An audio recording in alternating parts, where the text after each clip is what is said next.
بسم الله الرحمن الرحیم. السلام علیکم ورحمۃ اللہ وبرکاتہ. یو بیا موجود یم خپل وطن میډیا سنټر کې. نن بیا یو خاص چې کوم موضوع د هغې باندې به خبرې کوو، چې کوم د موبایل استعمال کېږي، د سوشل میډیا استعمال کېږي، په دې باندې به خبرې کوو. ما سره پروګرام کې یو بیا یو ډېر زمونږ یو ښه مهمان او یا زموږ ملګری چې دی موجود دی، خانجاز چې یو سوشل اکټیویسټ دی. خانجاز پروګرام کې د هرکلی وایم. ډیره مننه صدیق بھائی، ستاسو د ټیمو. خانجاز بھائی دا راته ووایه څه نظر ساتئ سوشل میډیا استعمال نن سبا موږ ګورو د بل شانته استعمال لګیا دی، بلکې سوچو کې یو 15 منټه د مخکې فیسبوک بند شو. خلکو دومره رنګونه زموږ په موبایل باندې کړي وو چې ښه دی نه وو، او خلکو همداسې هم ډېر زیات پریشانه شو. نو سوشل میډیا استعمال خلک ډېر زیات عادي شوي هم دي، خو د هغې استعمال خو هم زما په خیال کې صحیح نه کېږي. څه نظر ساتئ؟ ډیره مننه صدیق بھائی، ډېر ښه کوېسچن دی وکړو. د ټول نه مخکې خو به زه دا خبره وکړم چې پیله خو ما نه دی پې سوشل اکټیویسټ نه خفه کېږي چې هر یو سړی د ویورشپ لپاره لګي. بلکل موږ که یو ویډیو پوسټ کوو دې ته نه ګورو چې یاره دا ویډیو ښه ده که بده ده، دې کې سبق شته د معاشرې دپاره که نشته، خو د ویورشپ دپاره لګي. تاسو د استعمال خبره وکړه، نو دا استعمال چې کوم روان دی که په اوورال په صوبایي سطح باندې وي که د بلکل ټول پاکستان په خبرو کې ډسټرکټ کې تحصیل شي. موږ پښتانه د صوبې په دغه باندې به خبرې وکړو، نو ډېر غلط روان دی. صحیح. نو دغه باندې موږ ټولو ته وایو چې خدای خاطر وکړئ، دا استعمال لږ طریقې سره کوي، او د هغې سره چې کوم دی وچو کې لامدم سوځي، د هغې د وجه چې کوم دی کوم زموږ جرنلیست دی ځان ته ګوره هغه هم بدنام دی، یاره صحافیان داسې روپیوال مه دي، روپیوال مه د دغې د وجې چې کوم دی دغه نوم په موږ باندې دغه تور په موږ څه جوړېږي د دغې نه. زموږ معاشره کې زما په خیال کې دی کې کردار ادا کول پکار دي، خو کردار به کې چا وي، خاص کردار به چا وي چې دا سوشل میډیا خو هم یو صحیح طرف ته راشي او د دې استعمال صحیح شي. پیله خو چې کوم دی د دې زده کړه پکار ده چې صحافت وایسته، د صحافت استعمال څه دی، کیمره کورج به څنګه کوې، زه به د خپل مایک استعمال څنګه کوم، خوله به څنګه استعمالوم، د دې خو لومړي زده کړه پکار ده چې چېرې موږ زده کړه وکړو او د زده کړې په دغه باندې چې کوم دی موږ یو مظلوم له ورځو، یا د ظالم خلاف خبرې کوو، یا په معاشره کې په چارپیچل کې بګاړ دی، دغه بګاړ مطابق چې کوم دی موږ داسې الفاظ وکړو چې هغې نه خلک متاثره شي او په هغې باندې عمل وکړي، یعنې ستا د خبرې په دغه خبرو باندې ریاکشن مخکې ووایي، په هغې باندې قانوني کاروايي شي. مطلب دا چې والدین هم پکار دي چې خپل کار کردار پکې ادا کړي، حکومت پکې هم پکار دي. بالکل څنګه چې تاسو خبره وکړه، لکه یو کس چې سوشل میډیا ته راځي نو هغه له پکار دی چې بیکګراونډ کې هغه سره بالکل د خپلو مشرانو اړیکې کلکي، او څنګه چې تاسو د ګورنمنټ خبره وکړه، نو صحافت خو دا یو پیغمبري پیشه ده. د صحافي سړي چې کوم دی په معاشره کې ډېر غټ اولین کردار دا دی. دلته یو سړی عام کس دا کار نه دی چې په هغې باندې بحث مباحثه او خبرې وکړي، دا د صحافي سړي او بیا یو جرنالست کار دی، ځکه چې هغه زده کړه کړې، تکلیف یې کړی دی، نو پکار دا دی چې هغه سره موږ اړیکې کلک کړو، هغه کو کوروالی دي، خاندان دی، او که هغه اعلی چارواکي یعنې وردی خاوندان دي، نو دغه څیز د دوی لپاره ډېر ښه چې دغه خلک سپورټ. دا ته ووایه ځوانان موږ ګورو د سوشل میډیا په لار باندې که د ټیک ټاک په لار باندې موږ ګورو په غلطو طرفونو ډېر زیات روان شوي دي. دا نه پکار ده چې یار یو څیز استعمال کوي نو صحیح دی استعمال وکړي. نو د دغې غلطو څیزونو نه چونکې دی کې والدین او حکومت تاسو وایي چې دا پکې هم کار دی، زمونږ د لوکل انتظامیې پکې څه کار شته؟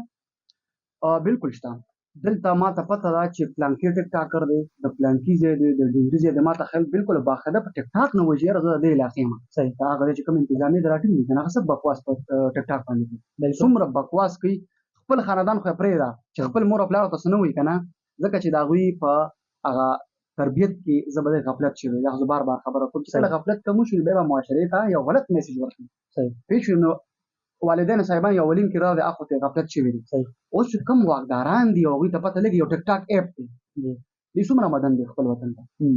ستا زه به تا ته یو مثال درکړم چې ستا یو څیز نه آمدني هغه تا باندې بندېږي، تا به څومره تکلیف درکوي. بالکل وجه خو دغه ده نو چې ګوره د ایپ نشي بندولی، دا خلک خو راټینګ کړه که نه، قانوني کارونه څوک کوم بکواس شروع دی. دلته به یو خوري هغه به د یونیورسټۍ نه بي ایس کوي، ایم ایس به کوي، مختلف شعبو کې به لګي، د کور د مجبورو د وجې به چې کوم دی هغه موبایل اخیستي او آنلاین کلاس به دي. د دې مردار خلکو د لاسه چې کوم دی، ما په خپل الفاظ ډېر هغه کې معذرت کوم، د دې خلکو لاسه هغوی خوارانې چې کوم دی دغه نه شو. بالکل همدغسې ده که نه. تاسو وګورئ تېر ورځ هم دغه ټیک ټاک په سایټ باندې واقعه مې ته راغله، لږ ټیک ټاک جوړو، بیا هغې ځان باندې فایر وشو د هغې د وجې نه. نو داسې ډېر زیات واقعات راکېږي، خو دا پکې هم زه ګڼم چې دا پکې هم شامل شي تعلیمي ادارو کې د موبایل استعمال ډېر زیات په غلطه باندې کېږي، چونکې زیاتره خلک به دا ووایم چې آنلاین کلاسز اخلي، خو د څه خلکو آنلاین کلاسز هم بالکل سوچ هم نه وي، ګمان هم نه وي، خو بیا هم د هغوی ته استعمال وي. که مونږ د میټرک نه په ښکته لیول خبره وکړو، هلته کې هم زما په خیال چې هر ماشوم سره موبایل دی نن سبا. نو موبایل په دغې استعمال کې په تاسو کم نظر ساتئ چې یاره دلته پکار دی او دلته که نه یې پکار؟ پیله خو موبایل یو داسې څیز دی که نه زما په سنس او زما په سوچ کې چې دا ډېر غټ د دې نه علم حاصلېږي په صحیح توګه. یو بچی چې زه به تا ته ووایم چې هغه مطلب د لسم نه ښکته دا خو بیخي یو کچه لښته په اووم اتم او په شپږم کې یو بچي او بالکل ستا خبره شي چې په دویم درېیم کې ماشوم سره دغه موبایل نو د دې دغه نه خبر نه وي چې په دې کې څومره علم دی، په دې کې څومره په دغه څیز نه دی خبر. کچه لښته چې کومه ویډیو ورته راغله بس دا په هغه انګل ځي او موبایل کې بیا په فیسبوک کې چې کومه ویډیو ته وکړه هغه تاله خوند درکړه نور ښه پوهېږي په هغې به بحث نه کوو، هغه څیز تا ته به بار بار شروع کړي په فیسبوک څه شروع دي. نو دغه ماشومانو ته پلیز ریکویسټ والدینو ته کومه چې دغه د دې نه روکتام وکړي دغه بچي دغه چیز نه خلاف. صحیح، ډېره مننه کوم هنجاز د وخت راکول ډېره مننه کوم. یقینا چې همدغسې دا څنګه هنجاز په خپلو خبرو کې پکار ده د تعلیمي ماحول کې د میټرک نه بله که څوک موبایل استعمال شي آنلاین کلاسز وي، یقینا چې دغه به صحیح مونږ وګڼو، خو دغه کې هم موبایل استعمال نه دی پکار. پکار دا ده چې د هغې لپاره حکومتي چارواکي څه داسې اقدامات وکړي چې د موبایل نه علاوه د هغوی آنلاین کلاسز وغیره چې دي چې هغه ارینج شي. دا ډېرې زیاتې مسلې دي. بل د میټرک نه کم لیول کې تاسو وګورئ د دویم درېیم ماشوم کې تاسو وګورئ هغوی ته هم موبایل په جیب کې وي، موبایل ورسره په بیګ کې وي، نو ډېر زیات د دریغه استعمال چې دی هغې شروع دی. یا به سوشل میډیا باندې د دغه استعمال دی بالکل صحیح نه شروع کړو. مونږ د جرنلستانو خبره وکړو، د اکټیویسټ خبره وکړو، نو هم د هغې استعمال صحیح نه دی. څنګه هنجاز په خپلو خبرو کې ویل چې زیاتره خلک لګیا دي د خپل ویورشپ دپاره کار کوي. دا یقینا نه داسې خبره ده.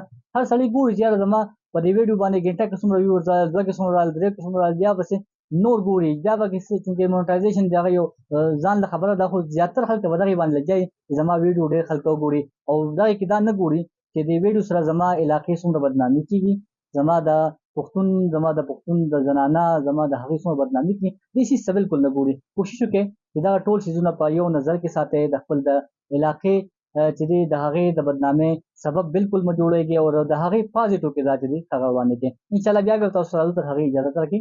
الله په امان.